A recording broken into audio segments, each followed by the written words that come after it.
listen to you and find out how we can work together. I want to talk about political realities and voter outreach. During the primary, you didn't perform as well as you had hoped, I'm sure, down in the Rio Grande Valley, places up in the Panhandle in West Texas. I'm just curious, since then, what have you done to reach out and try to secure those votes and get those people to show up for you in November? Yeah. I've continued to go back to the Rio Grande Valley, to places like Brownsville or McAllen or Do you think you have support there now? Or Westlaco. Absolutely. And I'm going back again in just the next week.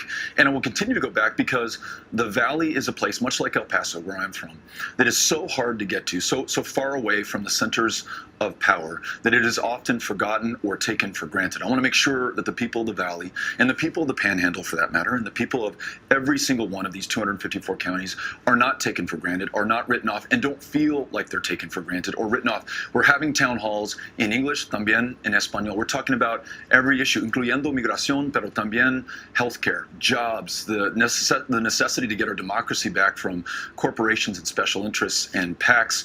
I think those are universal Texas values, but I need to be sure that I'm in every part of Texas so that everyone can participate. There's been some criticism recently in the Texas Observer saying that you're not doing this the Democratic way. This isn't the way people usually get out to vote in the Valley. What did you think of that? I'll just tell you that the Democratic Party for the last 30 years has consistently lost every single U.S. Senate race in this state since 1988, when Lloyd Bentsen was the last to win. We can continue to do the same thing the same way and expect a different result.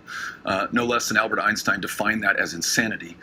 Or we can throw that playbook out the window and get after meeting our fellow Texans and put the work of this country before anything else. And I think when we do that, people come together. You saw us in Pantego and Arlington with more than 1,000 people who came out. McKinney, more than 1,000. Plano, 2,000 people came